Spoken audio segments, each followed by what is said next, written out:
Hello my dear friends, welcome back to my YouTube channel Raj science classes में। Prince Raj आप सभी का एक बार फिर से राज साइंस क्लासेस में स्वागत करता हूं। उम्मीद करता हूं कि आप सभी जो हमारा पीछे का वीडियोस देखे हुएगा, अगर नहीं देखे हमारे पीछे के वीडियोस तो हमारे चैनल के प्लेलिस्ट में है हमारे वीडियोस, आप सभी चाहें तो वहां पर जाकर देख सकते हैं। और जैसा कि आप सभी जानते हैं कि बहुत ही धमाकेदार फर्स्ट एंट्री के फर्स्ट लेक्चर के साथ ही हम लोगों ने सेकंड चैप्टर में एंट्री ले लिया है। और पहले चैप्टर में हम लोगों ने मानव नेत्र के बारे में संपूर्ण जानकारियां ले ली है कि मानव नेत्र में दृष्टिपटल क्या होते हैं, रेटिनाएं जिसको बोलते हैं दूसरा नाम भैया, नेत्र लेंस क्या होते हैं, अभी नेत्र लेंस क्या होते हैं, ये सभी हम लोग जानते हैं। पुतली क्या है, स्वच्छमंडल क्या है, आइरिस क्या है, परितारिका क्या है, ये सभी जानते हैं। आप कॉर्निया क्या है, ये सभी स्पष्ट रूप से आप सभी को मालूम है। ठीक है, तो इस वीडियो में हम लोग जानने जा रहे हैं क्या कि असमंजन क्षमता क्या होती है। ये इस टॉपिक को हम मोस्ट बीबीआई इंपॉर्टेंट टॉपिक लगाएंगे, इसीलिए क्योंकि यहाँ से डायरेक्ट बोर्ड में सवाल रहता है। Most important MCQ, most BBI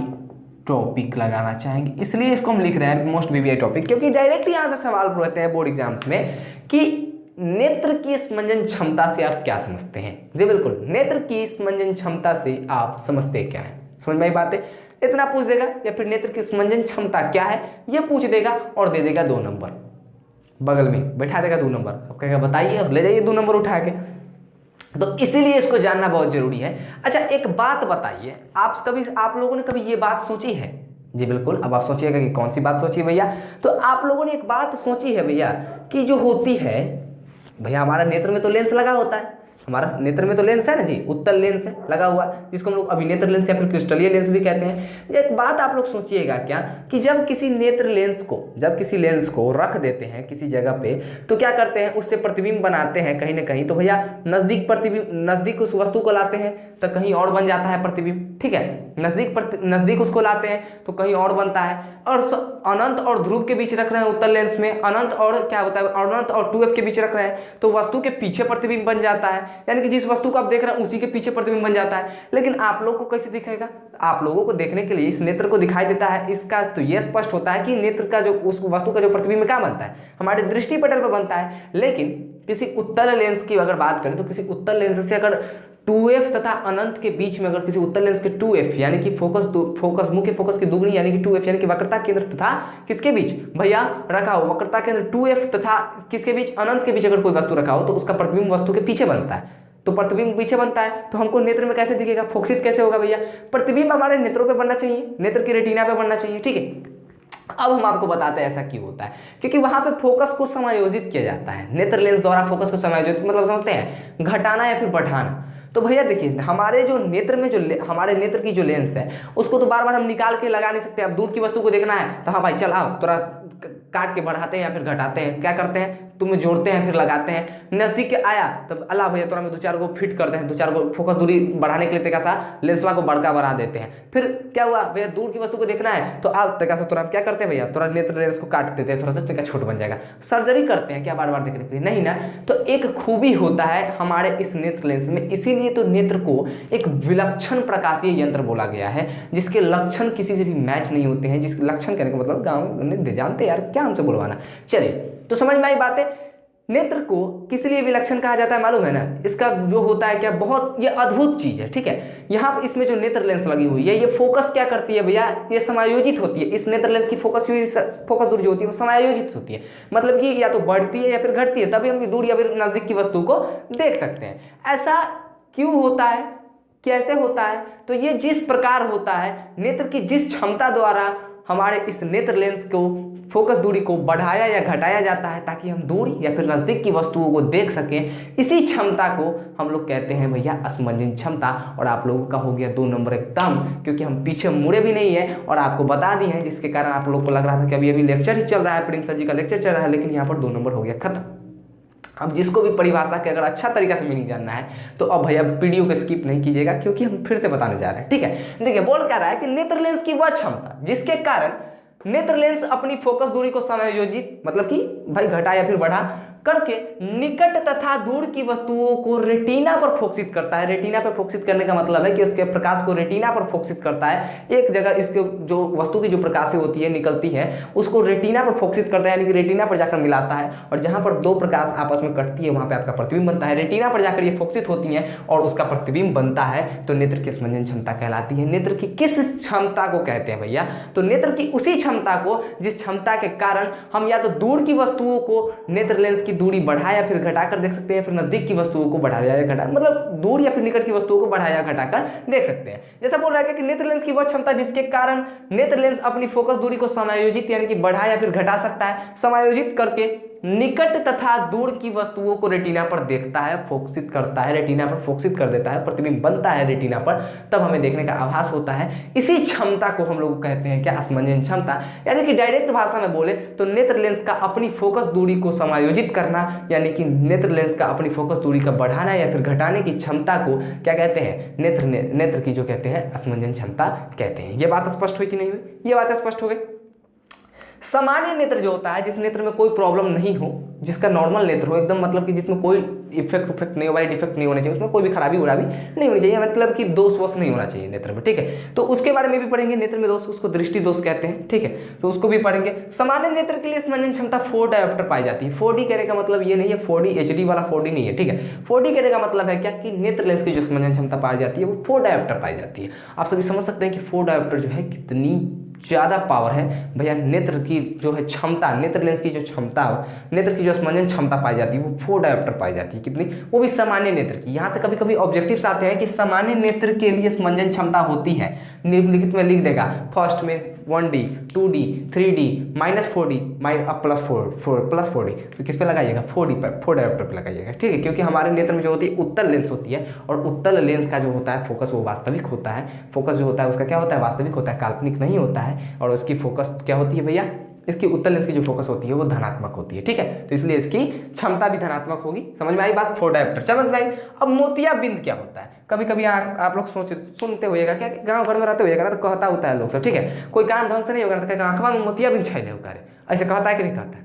कहता है कि नहीं कहता है? जरूर कहता होगा। ये बात सुनते होइएगा। अगर आप लोग अपने आसपास में गाँव घर में रहते हैं तो देखते हैं, तो ये मोतियाबिंद होता क्या है? तो भैया कभी कभी आप लोग सुनते होइएगा, यही बात सुनते होइएगा क्या कि कोई कहता है क्या कि अब तोरा आंखवा में मोतियाबिंद छैले हो, मतलब कहने का मतलब है कि कोई काम ढंग से नहीं हुआ, कोई काम करने के लिए उसको गिरा दिया पड़ा दिया, तो आंखवा में मोतियाबिंद छैले। मतलब मोतियाबिंद छाने का मतलब उसका ये होता है कि कभी कभी अधिक आयु के जो व्यक्ति होते हैं उसके आंखों में, छोटे छोटे बच्चों के आंखों में नहीं होता है ये, अधिक आयु के व्यक्ति में जिसका उम्र ज्यादा हो जाता है, उसकी आयु वाले व्यक्तियों की नेत्र का जो क्रिस्टलीय लेंस होता है, जिसका नेत्र लेंस जो है यहाँ पर हम आपको दिखाएं वो लटका हुआ होता है, उस नेत्र लेंस वो जो नेत्र लेंस होता है वो दुधिया एवं धुंधला हो जाता है। दुधिया कहने का मतलब है दुधिया जैसे मतलब उजला उजला टाइप का हो जाता है या फिर धुंधला हो जाता है, तो हो जाता है। इस स्थिति को मोतियाबिंद कहते हैं। और जब नेत्र लेंस धुंधला हो जाएगा तो प्रकाश को फोकसित नहीं कर पाएगा रेटिना पर, तो इसीलिए कहते हैं कि कोई काम अगर सही से नहीं, प्रकाश को फोकसित नहीं कर पाएगा रेटिना पर, यानी कि प्रतिबिंब नहीं बनेगा, यानी कि उसको दिखाई नहीं देता है। तो इतना बड़ा होता है कहने के पीछे कि तोरा आंख में मोतियाबिंद छैले हो, कहने का मतलब कि मोतियाबिंद दे ले तोरा आंखवा में, मतलब कि तोरा अच्छा तरीका से दिखाई नहीं दे रहा, उसका प्रतिबिंब नहीं बन रहा है, वो ऐसे तो बोल नहीं सकता है। तो इसीलिए इतना, वो पढ़ा लिखा हुआ व्यक्ति थोड़ी ना होता है जो ऐसा बातें बोलता है, ठीक है। तो इसीलिए वो बोलता है क्या कि मोतियाबिंद छाया हुआ है। समझ में आई बात है कि क्यों मोतियाबिंद छाया हुआ है? और कोई आपको बोले कि काला है तो आंख में मोतियाबिंद छैले, तो उसको आप समझ जाइएगा कि आपको क्या बोला है, वो समझ गए भाई? समझ रहे हैं? इस स्थिति में को मोतियाबिंद कहते हैं। और इस स्थिति में जो होती है कभी कभी क्या, इस स्थिति में जो होती है नेत्र की जो होती है वो देखने की क्षमता थोड़ी कम हो जाती है।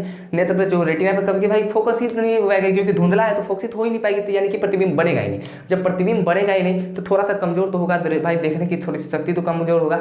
कभी कभी ऐसा भी होता है कि इस मोतियाबिंद के कारण जो होता है भैया पूरी तरीके से दृष्टि चली जाती है, पूरी तरीके से मतलब आप अंधे हो जाते हैं, ठीक है। अंधे होने का मतलब है कि आपको कुछ दिखाई नहीं देगा। लेकिन एक फायदा इसकी है कि अगर मोतियाबिंद की सर्जरी करवाइएगा, अगर इसका ऑपरेशन होता है, इसका इलाज होता है, उसको करवाइएगा तो कहीं आपका संभव हो सकता है वापस आप देख पाते हैं, ठीक है। तो मोतियाबिंद भाई सुनते होइएगा कभी कभी कि उसका फलाना का ऑपरेशन हुआ है, इसका मोतियाबिंद का ऑपरेशन हुआ है, कुछ इस टाइप का काला काला चश्मा दे देता है जब आंखों का ऑपरेशन होता है। तो समझ में आई बात है? तो इसको कहते हैं मोतियाबिंद। समझ में आई बात है?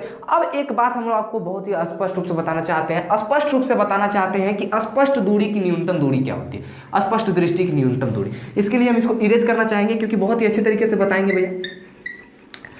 स्पष्ट दृष्टि की न्यूनतम दूरी क्या होती है?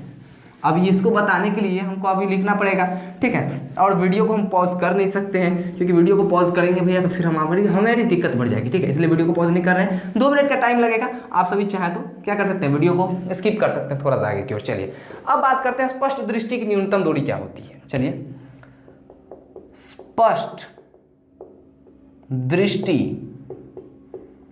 की न्यूनतम दूरी क्या होती है। स्पष्ट दृष्टि की न्यूनतम दूरी ये क्या होती है भैया? तो स्पष्ट दृष्टि की जो न्यूनतम दूरी होती है, ये वह न्यूनतम दूरी होती है जहां पर रखी वस्तुओं को सामान्य नेत्र क्या हो सकता है भैया, बहुत ही आसानी से देख सकता है। इसकी परिभाषा लिख देते हैं, क्या लिखेंगे, क्या इसकी डायरेक्टर नॉर्मल से कोई भी परिभाषा अगर आपको लिखने के लिए पहले बात करें, तो यहाँ पर अगर कोई भी परिभाषा की अगर बात करें यहाँ पर, ठीक है, तो यहाँ पर परिभाषा की बात करें तो वह न्यूनतम दूरी क्या हो जाएगा, देखिए, वह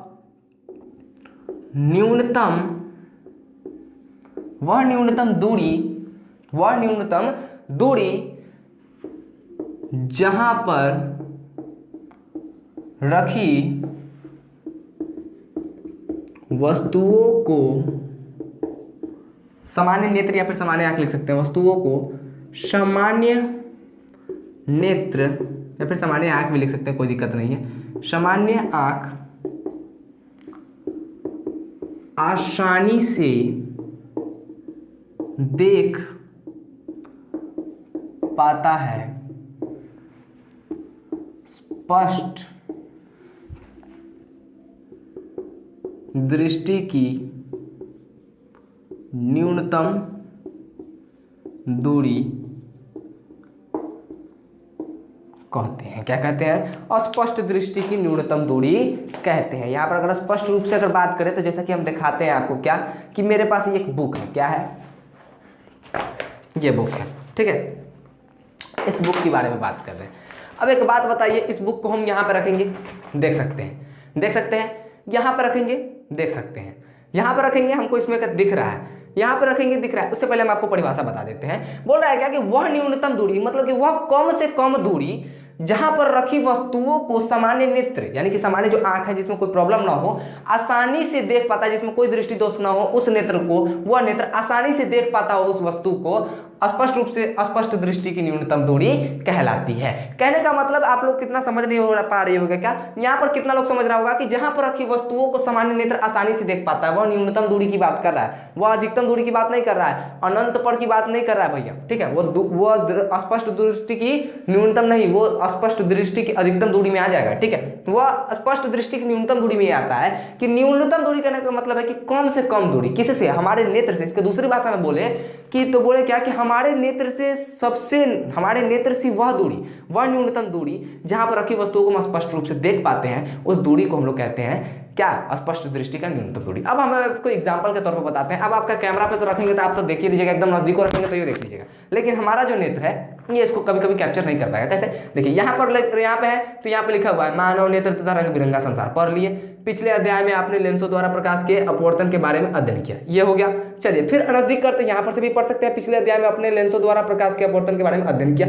फिर जब यहाँ पर रखेंगे तो थोड़ा सा धुंधला दिखाई देगा, लेकिन पढ़ सकते हैं। फिर यहाँ पर रखेंगे तो फिर नहीं दिखाई देगा, फिर यहाँ पर रखेंगे, यहाँ पर रखेंगे, यहाँ पर रखेंगे। एक ऐसा वक्त आएगा जब 25 सेंटीमीटर की दूरी होगी। कितनी सेंटीमीटर की, हमारे इस नेत्र से 25 सेंटीमीटर की जो दूरी होती है, वहां तक की वस्तुओं को हम लोग स्पष्ट रूप से देख पाते हैं। ये हमारा है नेत्र, क्या है, ये हमारा हो गया नेत्र। और यहां से जो होती है ना, ये 25 सेंटीमीटर की जो दूरी होगी ना, यहां तक की वस्तुओं को हम स्पष्ट रूप से देख पाते हैं। अनंत से लेकर, ठीक है, अनंत से लेकर, अगर किसी भी, यहाँ पर सामान्य नेत्र की बात कर रहा है, दृष्टि दोष वाले नेत्र की बात नहीं कर रहा है, जिस नेत्र में कोई दोष ना हो उस नेत्र के बारे में बात कर रहा है। तो सामान्य नेत्र जो है वो क्या करता है, अनंत से लेकर और 25 सेंटीमीटर तक के न्यूनतम दूरी वाले, 25 सेंटीमीटर, हमारे आंख से एकदम 25 सेंटीमीटर की दूरी पर रखी वस्तुओं को स्पष्ट रूप से देख पाता है। लेकिन जैसे ही इसके अंदर एंट्री करोगे बउआ, यहाँ पर रखोगे, ये आपको स्पष्ट रूप से दिखाई, ये स्पष्ट नहीं होगा। क्या नहीं होगा, ये स्पष्ट नहीं होगा, लेकिन ये स्पष्ट होगा। ऐसा इसीलिए क्योंकि ये जो है 25 सेंटीमीटर की दूरी पर रखा गया है, लेकिन ये जो है आपका 25 कितना 25.5 सेंटीमीटर की अगर बात करें, 25.5 नहीं 24.5 सेंटीमीटर की बात कर दें तो ये इतना सेंटीमीटर की दूरी पर रखा हो, या फिर 24.9 सेंटीमीटर की बात करें तो इतना दूरी पर भी रखा होगा ना, तभी आप इसको नहीं देख पाइएगा। ऐसा इसलिए क्योंकि जो 25 सेंटीमीटर की जो दूरी है उससे कम होती है। हम आपको बताना भूल गए कि सामान्य आंख के लिए स्पष्ट दृष्टि की न्यूनतम दूरी क्या होती है भैया, लिख लीजिए पॉइंट बना के, यहाँ पे से ऑब्जेक्टिव आता है। सामान्य नेत्र के लिए, सामान्य नेत्र के लिए स्पष्ट दृष्टि की न्यूनतम दूरी 25 सेंटीमीटर होती है। कितनी होती है? 25 सेंटीमीटर होती है। अब सामान्य नेत्र है, जिस नेत्र में कोई प्रॉब्लम नहीं है, उस नेत्र के 25 सेंटीमीटर तक की अगर वस्तुओं को रखते हैं आप लोग को तो स्पष्ट रूप से दिखाई देगा कि उसमें क्या लिखा हुआ है। लेकिन जैसे ही 25 सेंटीमीटर के नज़दीक लाइएगा, 25 सेंटीमीटर से जस्ट 24 सेंटीमीटर कीजिएगा ना आप, 24 सेंटीमीटर या फिर 24.9 सेंटीमीटर भी कीजिएगा ना, आपको दिखना ही स्पष्ट रूप से आप देख पाइएगा उसको, लेकिन वो धुंधला दिखेगा, आपको अच्छा तरीके से नहीं दिखेगा कि उसमें लिखा क्या हुआ, आप उसको नहीं पढ़ पाइएगा या फिर आप उसको नहीं देख पाइएगा। तो स्पष्ट दृष्टि की न्यूनतम दूरी यही कहता है कि जिस न्यूनतम दूरी पर रखी वस्तुओं को सामान्य नेत्र आसानी से देख ले, उसको कोई कठिनाई ना हो, उस दूरी को स्पष्ट दृष्टि की न्यूनतम दूरी कहते हैं। और अधिकतम दूरी के बारे में हम आगे आपको बताएंगे। आज के वीडियो में बस इतना ही। यहाँ से ऑब्जेक्टिव रहता है, इसलिए इसको हम लोग MCQ क्वेश्चन सीरीज के एक मोस्ट इंपॉर्टेंट टॉपिक में रखते हैं। ठीक है, तो आप आज के वीडियो में बस इतना ही। मैं प्रिंस राज विदा लेता हूँ, फिर मिलूंगा एक नए वीडियो में एक नए जोश के साथ। तब तक के लिए जय हिंद, जय भारत।